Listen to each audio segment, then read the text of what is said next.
So to start with, this is me. My name is Grant Ongers. I take away from the slide just basically how to get hold of me. Easiest way is through email, either grant@securedelivery.io or grant@ongers@owasp.org, or Twitter or GitHub, whichever you prefer. I'm really into the community. I really get involved with everything AppSec specifically and generally around security. And I'm currently serving on the OWASP Global Board of Directors. In fact, just got off a board meeting about 5 minutes before jumping onto this one. I've done this sort of thing for a really long time, which means that I can talk you through what it looks like to deal with threat modeling on mainframe systems. And I now live in a world where things are much better, much faster. Hopefully we can talk about some of that as well. A little bit about the company that allows me to do this sort of thing. First, about the foundation. This being a OWASP meetup, you probably know all about OWASP. Just the highlights here: 150 projects covering tools, documentation, and just raw code snippets that gets added in. You've heard of the OWASP Top 10. If you haven't heard of OWASP Zap, you definitely should have, and Simon will be very disappointed. And it's a good thing you're on this meetup this evening, because Simon will be showing you around it. There are over 280 chapters worldwide. Suffolk is one of them. And yeah, fortunately, because everything's remote, I get to actually attend chapters from everywhere. Then on to secure delivery. We are a company that helps companies do delivery security. So we help quantify the value of security and of getting delivery done right. We help management teams fundamentally understand how security should be done, and help security teams to understand how delivery is done so they can keep up. And we try to make things a little bit better along the way. So threat modeling, I'm going to touch on very briefly what threat modeling is. I'm going to basically a slide on what Agile Development is, if you're not aware of it, and then talk about how that works using OWASP Cornucopia. So very high level threat modeling. Most threat modeling systems use something like Stride, spoofing, tampering, repudiation, information disclosure, denial of service, elevation of privilege. Something that I still can't say quite as fast as Adam Shoshank does. Basically, though, it's about understanding what the threats are to your applications and how people might be able to manipulate those weaknesses that you might have, and do nasty things to your apps. Spoofing is about pretending to be something that you aren't, or pretending to be someone you aren't. The balance to that is authenticity. Tampering is modifying data, manipulating in some way. It's countered usually with integrity. Repudiation, which is either a threat or a design feature, depending on the app. Basically, it's knowing who did what when. So being able to say with certainty, Grant made this change, would mean that you have a non-repudiation server. Information disclosure, this is what information security is all about. It's being able to steal data or avoiding people from stealing data from you. And confidentiality, core part of the CIA triad, is the balance to that. Denial of service, balanced by availability. DOS or DDoS, you may have heard of. Elevation of privilege, it's what the end game is for almost every hacker. And it covers being able to gain access to things that you shouldn't have. And authorization is the counter to that, making sure that you are only doing the things you're authorized to do. Waterfall development, which is how things used to get done. Very linear process. So you get one shot right at the beginning to do something. So during the requirements and design phase of a waterfall development cycle, you get to make a change into how things should be built. If you miss something there, you end up fixing it in production, and then it's no longer a development. Well, it's no longer a developer issue because we've passed it to prod. That's also the area in which threat modeling happens. So it's where you get an idea of how you can better protect the parts of your application. Now, obviously, waterfall is not how we do things anymore. We do things far more colorfully and far more interactively.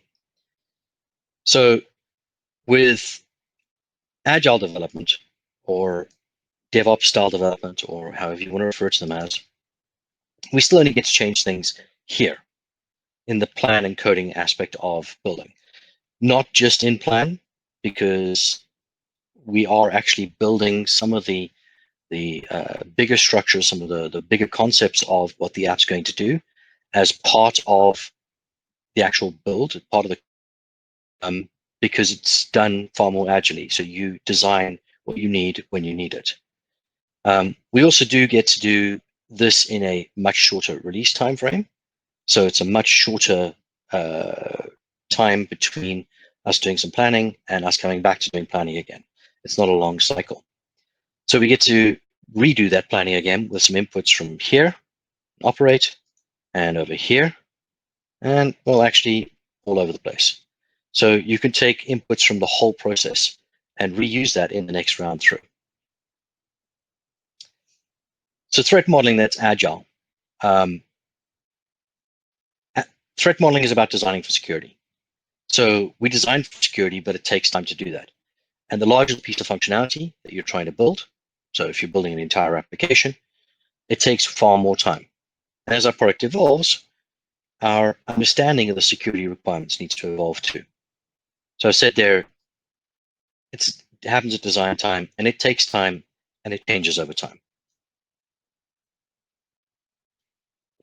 So the problem with that is that if we're modeling as part of our initial design, then either we've got our modeling done at the wrong time, so it's done by security professionals at the end of the cycle. So we have smart people working on architecture up front, they're doing some design, they're then iterating through that very quickly, and they get to the first time they want to do a release. And we generally at that point say, well, hang on, let's look at threats. Let's look at what can happen to this. It often is the first time that a security team gets involved, and that's too late. Or we're doing threat modeling up front with the teams, and we end up with a really huge threat count. We have to go through every single possibility because the security guy or the guy doing the threat modeling only wants to do that once. He wants to do it at the design inception. So he has to go through the entire application with all of the potential features, all of the things they intend to do. And then because we're doing agile threat modeling, those threat models rapidly become inaccurate because, well, we're evolving, right? It's an ever-changing process. A couple of quotes for you to think on. So threat modeling, the sooner the better, but never too late. And this is Stephen and Avi, who are the co-leaders for the OWASP threat modeling project. And this is 100% accurate, right? The sooner you do threat modeling on an application design, the better it is, but it's never too late to get involved and do threat modeling. Adam Shostak, who I mentioned a little bit earlier, who literally wrote the book on threat modeling, says you probably want to find too many threats rather than too few.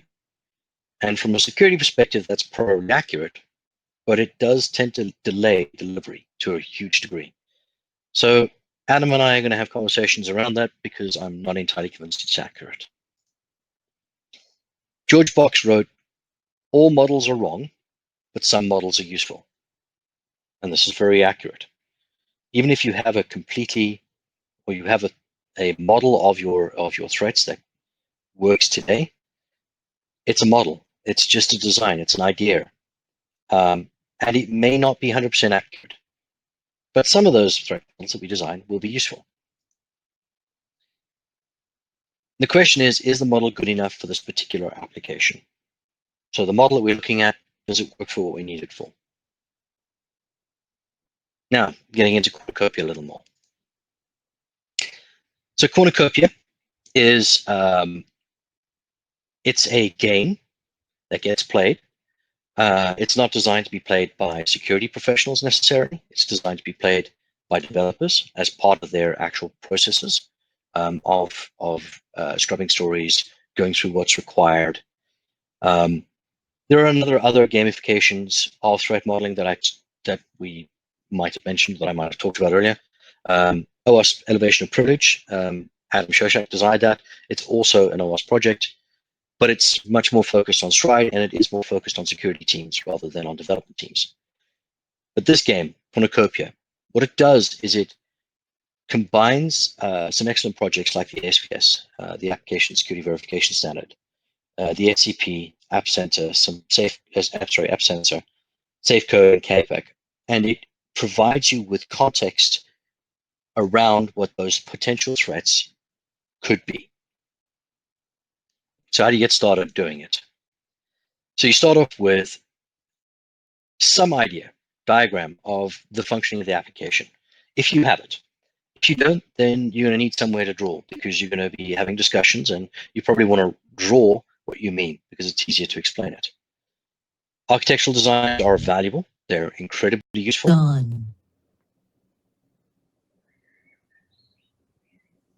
But if you don't have them, then it doesn't matter. It's not necessary. As you move along, you can actually draw the pieces you need. But the most important piece of the puzzle, the part that is absolutely essential, is that you need to have the people who are building it. So you need to have the developers who are involved, at the very least, the lead devs or the architects, the individuals who make the design decisions. And you need to have the QA people, the people who understand what testing looks like and who understand what good is supposed to look like. So get the people involved, get them in a room, and have this deck of cards. Is everybody still seeing my slides?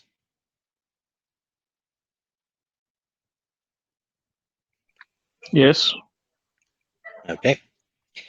So what does the slide? What do the cards actually look like? Well, there are 6 different types of cards. The first 3 are authentication, authorization, and session management. Authentication maps to spoofing and repudiation, we talked about in the Stride model. Authorization kind of maps to Stride's elevation of privilege. We talked about how authorization would balance that. And session management, amongst other things, helps deal with denial of service attacks. So authentication is who you are. Authorization is what you're allowed to do. And session management is basically how regularly do we need to check that the who you are and what you're allowed to do still are valid. The other 3 cards are data validation and coding, cryptography, and Cornucopia themselves, the deck itself. So data validation and coding helps deal with tampering, because it's all about validating inputs and coding your outputs. It's basic hygiene when it comes to how you interact with users. Cryptography helps to combat information disclosure by encrypting things. And the cryptography here is at rest or in motion, however it may be. And the Cornucopia deck covers everything else. So it does everything across the board, and it covers the things that aren't specifically mentioned in any of the other models. It has insider threat concepts and things like that in it. And in the playing of the game, the Cornucopia deck has a special role because it also happens to be your trump deck. So how do we play it? Well, 9 steps. 9 steps to win. You start off with pre-sorting the deck. You may not want all the cards for every single time that you play the game. It's entirely possible that you will play a game, or you'll be working on a particular feature set that doesn't have some of the aspects that we're talking about. You might be working on a feature that doesn't require authentication, in which case you can take out authorization and authentication cards. You don't need to worry about them. So pre-sort, removing the cards that are not necessary from the deck. Or depending on how the game's played, if you play over multiple iterations, you might want to remove the cards that have previously been played. Then you deal the cards out. So whatever's left in the deck, deal that equally amongst everybody who's participating. The players that you want to have in there, as I said, are going to be people who are making design decisions. So all your developers that are making design decisions should be in there. All of your QA staff who are actually going to be validating that design decisions actually are implemented. You probably want to have the product owner and a Scrum Master around, really, because Scrum Master is the person that works really well as the guy who runs the game, or the person who runs the game. And the product owner, because the outputs of this are going to be necessary for their as an input. Then you play, and playing the game, you look at the application that you're designing, or you look at the feature of the application that you're designing for, look at the cards in your hand, and you select a card. How you pick who plays first is entirely up to you. There are a number of mechanisms for doing that.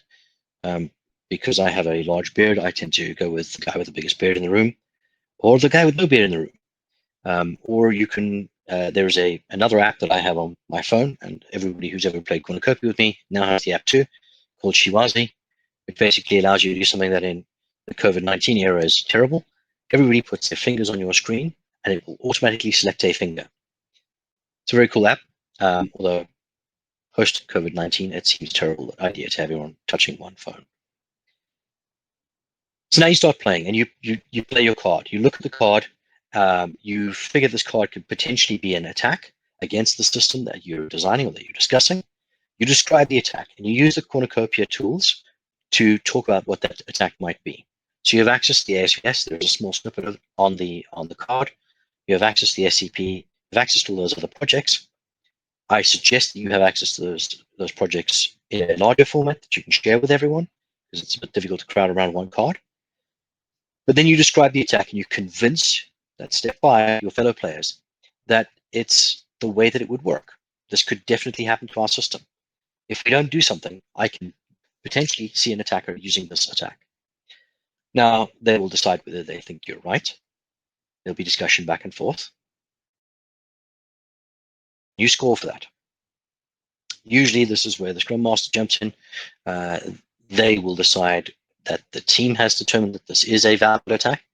They'll write down the score, and they will write down what the attack is, or they'll write down what the team intends to do to ensure that the attack can't happen. And that's important for later. Once you've played through an entire round, the next person, I talk about scoring here, but there is a valid point for an attack and one for the highest card that's played in the round. So once we get to the end of the round, there's a second score for whoever played the highest card. Step 7 is to follow suit. So the next player follows the suit that was played originally. So if I played cryptography, then the next person in line would follow with cryptography. If I was unable to, it's fine. We just decide that you play whatever card you have in your hand that you think is still a valid attack. You can still score for being a valid attack, but obviously because your card isn't the right suit, you won't score for winning the round. This is a game, so there should be somebody who wins. And the winner can be, I don't know, well, the winner is the person with the most points, but the winner should get some kind of prize for that. And it might be they get to go home early on Friday, or the team all buys them a round of drinks at the pub when next they meet up, or maybe they just get to wear the funny hat that says that they're a security champion for the day. Whatever it might be, there must be some way of awarding the person who's played the hardest, because you will have to play to compete against your fellow devs. Then each item in that list needs to be noted down, because we're going to follow up on them. So what are the outputs that we're going to be looking at? So outcomes from a Cornucopia game are going to be user stories. So from a security perspective, there'll be a user story that is describing how you're going to change something. So it's either a completely new story, or it's going to be a acceptance criteria for an existing story, that when we build this thing, we need to make sure that this is also possible, this can't happen. From a compliance perspective, doing threat modeling is often a requirement. Organizations that follow SAM, the OWASP SAM project, or other SAM systems, or that are regulated by some kind of regulatory body, they will have to have some kind of threat modeling happening. This is an incredibly lightweight form. This allows you to do threat modeling just in time, just enough, and with the right people who are going to be writing the stories, rather than worrying about how things get later. Threat modeling can't just be academic, though. It must change the system in order for it to be useful. So it'll help you to identify the issues to make sure that they get in the backlog. And then you need to get the product owner to sponsor that, so that stuff actually gets fixed. So you should see other improvements, like better design documents, more accurate design documents. You'll see some knowledge sharing amongst the team. The first time I played this with the organization that I will mention them. So we did this at scale within an organization called RBI. And the first time that I played with the first team, it happened to be a team that had almost 50% new members. So half the team had no knowledge of the application at all. And initially I thought that this means that we're probably not going to get a lot of useful information. We're going to struggle. We're going to not be able to talk freely because half the team won't know what the other half is talking about. And while some of those things were true, the reality is that the half of the team that didn't know how the application worked learned very quickly. And they learned because we were discussing deep details on how things fit together. And that same half of the team that didn't know how the application worked had some very interesting attacks that they were willing to try and perform against the application, taking shots in the dark that maybe they otherwise wouldn't have. And they actually found a number of very interesting potential problems long before that code was written. And they were resolved as part of that process. So where is threat modeling happening? It happens at every planning phase of every project. So you go through that cycle of planning. It's where you actually do need to be, fully involved with building threat modeling. And I'll show you this slide, although unfortunately RBI is not here this evening. RBI is a division of Relics.